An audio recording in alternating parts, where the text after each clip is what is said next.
നമ്മൾ ഇന്ന് നോക്കാൻ പോകുന്നത് മെനിഞ്ചൈറ്റിസ് ആണ്. ഇൻഫ്ലമേഷൻ ഓഫ് മെനിഞ്ചസ് ആണ് മെനിഞ്ചൈറ്റിസ്. മെനിഞ്ചസ് എന്ന് പറഞ്ഞാൽ covering of brain and spinal cord ആണ്.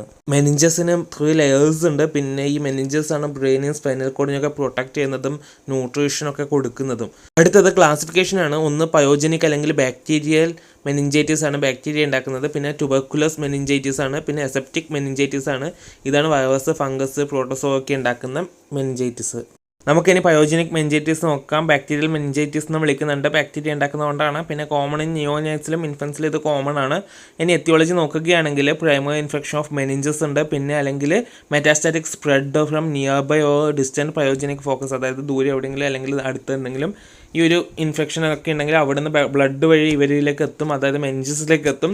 പിന്നെ ലോക്കൽ ഇൻഫെക്ഷൻ ഉണ്ടാകുന്നുണ്ട് സ്പ്രെഡ്, സൈനസൈറ്റിസ്, മാസ്റ്റോയിഡൈറ്റിസ്, ഓട്ടൈറ്റിസ് മീഡിയ അല്ലെങ്കിൽ ബാക്ടീരിയമ പോലുള്ളതിൽ നിന്ന് ഹെമറ്റോജിനസ് സ്പ്രെഡ് വഴി എത്തുന്നുണ്ട് കേട്ടോ.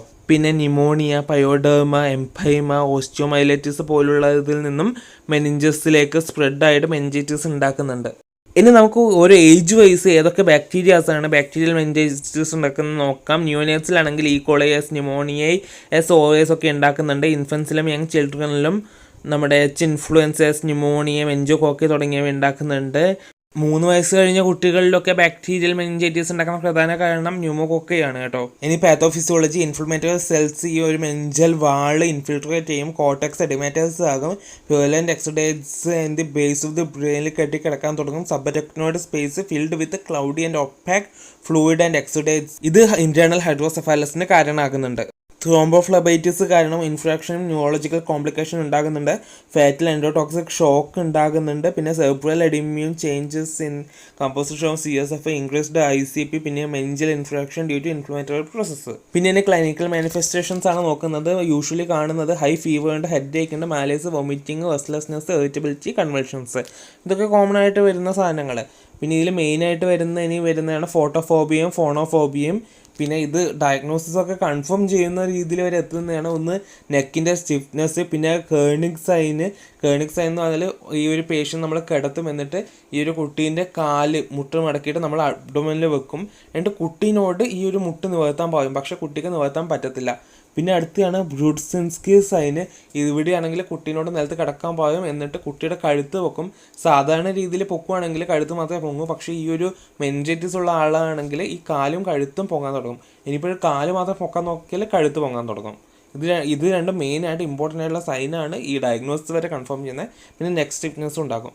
കോംപ്ലിക്കേഷൻ നോക്കുകയാണെങ്കിൽ നമുക്ക് പാത്തോഫിസിയോളജിയിൽ നിന്ന് തന്നെ കുറേ കിട്ടും. നമുക്ക് എന്തായാലും നോക്കാം. Hydrocephalus, brain abscess, convulsive disorders, mental retardation, neurological deficit. പിന്നെ ഈ ഒരു ന്യൂറോളജിക്കൽ ഡെഫിസിറ്റിൽ വരുന്നതാണ് ബ്ലൈൻഡ്നെസ്, സ്പീച്ച് പ്രോബ്ലം, ഡെഫ്നെസ് ഒക്കെ.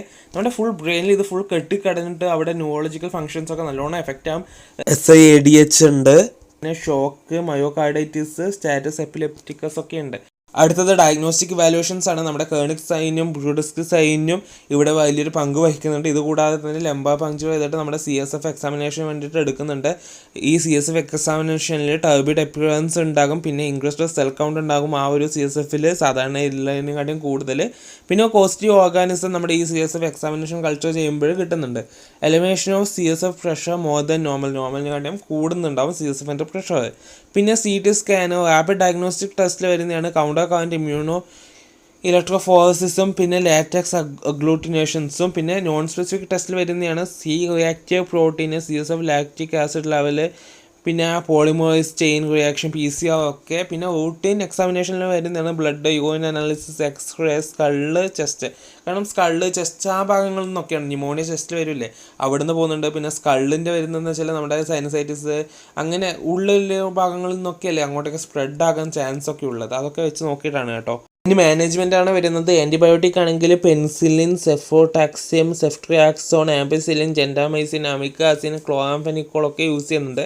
ആൻറ്റിബയോട്ടിക്സ് ഒക്കെ കോമ്പിനേഷൻസ് ആയിട്ട് യൂസ് ചെയ്യുന്നത് എഫക്റ്റീവാണ്. ഇൻട്രാതീക്കലായിട്ടാണ് നിയോനാറ്റൽ മെനിഞ്ചൈറ്റിസിലും അഡ്വാൻസ്ഡ് കേസസിലൊക്കെ കൊടുക്കുന്നത് ഇൻട്രാതീക്കലായിട്ട്. പിന്നെ വരുന്നതാണ് കോർട്ടിക്കോസ്റ്റെറോയിഡ്സ്. ഇതിൻ്റെ എക്സാമ്പിളാണ് dexamethasone. With patient with shock can prevent neurological complication prevent ചെയ്യാനും ഈ കോർട്ടിക്കോസ്റ്റെറോയിഡ്സ് കൊടുക്കുന്നുണ്ട്. അടുത്തത് ഓസ്മോട്ടിക് ഡൈഗോറ്റിക് തെറാപ്പിയാണ്. ഇതിൽ മാനിറ്റോളാണ് യൂസ് ചെയ്യുന്നത്. അടുത്തത് ആൻറ്റി കൺവൾസീവ് ഡ്രഗാണ് ഡയസിപ്പാം. പിന്നെ കൺവെൻഷൻസിൻ്റെ കേസിലാണ് ഇത് കൊടുക്കുന്നത്. പിന്നെ വാസോപ്രസേഴ്സ് ആണ് ഡോപ്പാമിൻ കേസ് ഓഫ് ഹൈപ്പോടെൻഷൻ്റെ കേസിലാണ് കൊടുക്കുന്നത്. പിന്നെ അത് സപ്പോർട്ടീവ് മാനേജ്മെൻറ്റ് കൊടുക്കുന്നുണ്ട്. Maintenance of fluid electrolyte balance by IV fluid therapy ഇട്ടിട്ട് ഫ്ലൂയിഡ് ബാലൻസ് ഒക്കെ മെയിൻറ്റെയിൻ ചെയ്യുന്നത്, ആൻറ്റിബയോട്ടിക്സ് കൊടുക്കുന്നത്, നാസോ ഗാസ്ട്രിക് ട്യൂബ് ഫീഡിങ് കൊടുക്കുന്നത്, വൈറ്റമിൻ സപ്ലിമെൻറ്റ് കൊടുക്കുന്നുണ്ട്. പിന്നെ മാനേജ്മെൻറ്റ് ഓഫ് കോംപ്ലിക്കേഷൻസ്. ഇനി നമുക്ക് നഴ്സിംഗ് മാനേജ്മെൻറ്റ് നോക്കുകയാണെങ്കിൽ based on the subjective and objective data, അതായത് കാണുന്നതും പേഷ്യൻറ്റ് പറയുന്നതായിട്ടുള്ള ഡാറ്റയെല്ലാം ബേസ് ചെയ്തിട്ടാണ് നമ്മുടെ ഈ നഴ്സിംഗ് മാനേജ്മെൻറ്റ് വരുന്നത്. ഇനി ഇതിൽ വരുന്ന മെയിനായിട്ട് വരുന്ന ചില കോമൺ ആയിട്ടുള്ള പോയിന്റ്സ് നോക്കാം. Rest and comfortable position in rail or bed for and calm and quiet dim light noise free environment, അതായത് സ്റ്റിമുലസ് വായിച്ചിട്ടുള്ള എൻവയോൺമെൻറ്റ് കൊടുക്കുക. പിന്നെ പേഷ്യൻ്റെ പൊസിഷൻ ചേഞ്ച് ചെയ്തുകൊണ്ടിരിക്കുക, എയർവേ ക്ലിയർ ആക്കിയിട്ട് വെക്കുക, ഓക്സിജൻ തെറാപ്പി ആവശ്യമുണ്ടെങ്കിൽ കൊടുക്കുക. പിന്നെ ഓർ ഫെഞ്ചൽ സെക്രഷൻസ് ഒക്കെ നമ്മുടെ സക്ക് ചെയ്തെടുക്കുക, അതായത് നമ്മുടെ സെക്ഷൻ പാരറ്റസ് ഒക്കെ വെച്ചിട്ട്. പിന്നെ ഫീവർ ഉണ്ടെങ്കിൽ ടെപ്പിഡ് സ്പഞ്ച് കൊടുക്കുക. Maintenance of IV fluid therapy, പിന്നെ nasogastric tube feeding, NG tube feeding, dietary support കൊടുക്കുക. പിന്നെ അഡ്മിനിസ്ട്രേഷൻ ഓഫ് പ്രിസ്ക്രൈബ്ഡ് മെഡിക്കേഷൻ, പറഞ്ഞിട്ടുള്ള മെഡിക്കേഷൻസ് കൊടുക്കുക.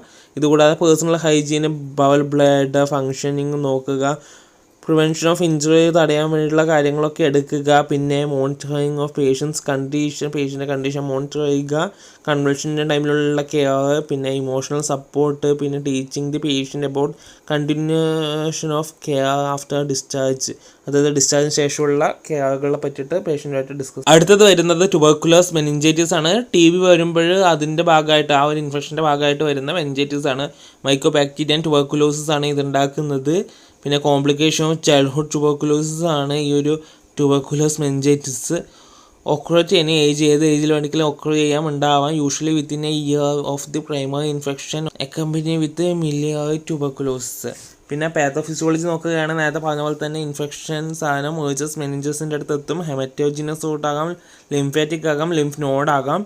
പിന്നെ സബ്മെൻജൽ ട്യൂബർക്കുലർ ഫോഴ്സ് ഫോം ചെയ്യും. പിന്നെ ഈ ഒരു സാധനം ട്യൂബർക്കൽ ബേസ് ലൈനെ റിലീസ് ചെയ്യാൻ തുടങ്ങും. സബനോട് സ്പേസിലോട്ട് പ്രോലിഫറേഷൻ നടക്കും.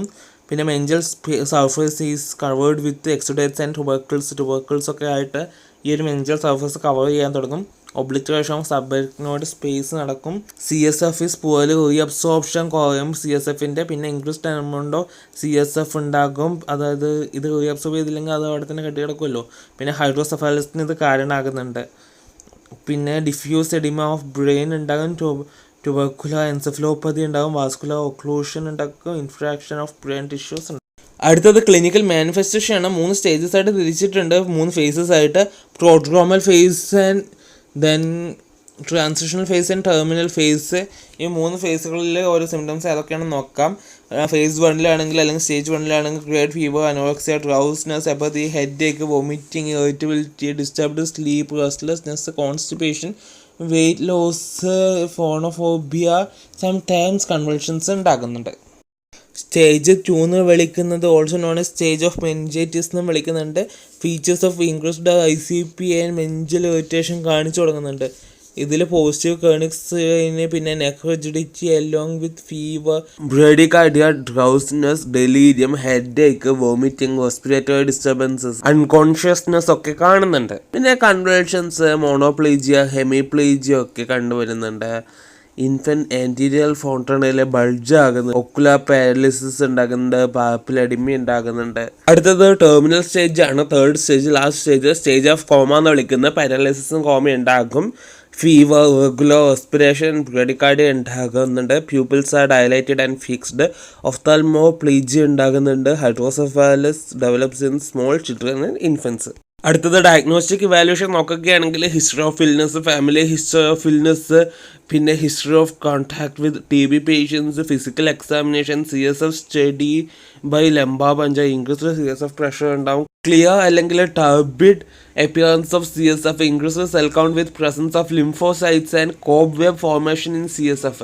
പിന്നെ ഈ ഒരു ട്യൂബർക്കുലർ ബേസ് ലൈനെ CSF സ്പിൻ കൾച്ചറിൽ ഐഡൻറ്റിഫൈ ചെയ്യുന്നത് ഡയഗ്നോസിസ് കൺഫേം ചെയ്യും.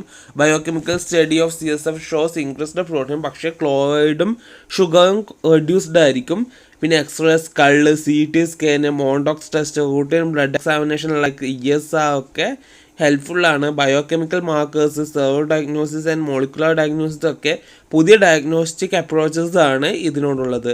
പിന്നെ മാനേജ്മെൻറ്റ് നോക്കുകയാണെങ്കിൽ ആൻറ്റി ട്യൂബർക്കുലർ ഡ്രഗ്സ് കൊടുക്കുന്നുണ്ട് 12 മാസത്തോളം. INH, റിഫാംപസിൻ, പയസ്നാമൈഡൻ, എത്താംബ്യൂട്ടോൾ അല്ലെങ്കിൽ സ്ട്രെപ്റ്റോമൈസിൻ 2 മാസവും പിന്നെ INH, റിഫാംപൈസിൻ, എത്താംബ്യൂട്ടോൾ 10 മാസവും കൊടുക്കുന്നുണ്ട്. പരൻഷ്യൽ ആയിട്ടുള്ള കോർട്ടിക്കോസ്റ്റെറോയിഡ് തെറാപ്പി കൊടുക്കണം. ഡെക്സാമെത്തസോൺ യൂസ് ചെയ്തിട്ട് 1 to 2 weeks ഇത് കണ്ടിന്യൂ ചെയ്യണം. പിന്നെ അതിന് ശേഷം ഓറലായിട്ട് സ്റ്റിറോയിഡ്സ് കൊടുക്കണം. ഇതിൽ വരുന്നതാണ് പ്രെഡ്നിസലോൺ 6 to 8 ആഴ്ച വരെ കൊടുക്കാം. പിന്നെ സിംപ്റ്റമാറ്റിക് മാനേജ്മെൻ്റ് ആണ്. ഇതിൽ മാനിറ്റോൾ യൂസ് ചെയ്യുന്നുണ്ട്, അല്ലെങ്കിൽ ഗ്ലിസറോളോ ഹൈപ്പർട്ടോണിക് ഗ്ലൂക്കോസ് തെറാപ്പി യൂസ് ചെയ്യാം to reduce increased ICP. Anti convulsive drugs കൊടുക്കുന്നുണ്ട് ലൈക്ക് ഡയസിപ്പാം ആൻഡ് ഫിനോബാർബിറ്റോൺ. പിന്നെ IV fluid therapy to treat dyselectrolytemia and maintain fluid electrolyte balance. Pyridoxine കൊടുക്കുന്നുണ്ട് to prevent the side effects of INH. പിന്നെ supportive nursing care ആണ്, maintenance of nutritional requirement. ഇതിൽ NG-tube feeding അല്ലെങ്കിൽ oral feeding കൊടുക്കും. Monitoring features of complication. പിന്നെ head circumference measure ചെയ്യണം to detect hydrocephalus. ഇനി complication എന്തൊക്കെയാണെന്ന് നോക്കുകയാണെങ്കിൽ ഹൈഡ്രോസെഫലസ് ആണ് main complication. Mental retardation, spasticity, cranial nerve paralysis, convulsive disorder, neurological deficit like quadriplegia, hemiplegia ഒക്കെ ഉണ്ടാകും. എൻഡോക്രൈനൽ ഡിസ്റ്റർബൻസസ് ഉണ്ടാകും. Obesity, bladder bowel dysfunction, optic atrophy, visual complications ഒക്കെ കണ്ടുവരുന്നുണ്ട്. പിന്നെ നഴ്സിംഗ് മാനേജ്മെൻറ്റ് നമ്മുടെ ബാക്ടീരിയൽ മെനിഞ്ചൈറ്റിസുമായിട്ട് കോമൺ തന്നെയാണ്. സോ അതവിടെ നോക്കുക. Bye, thank U.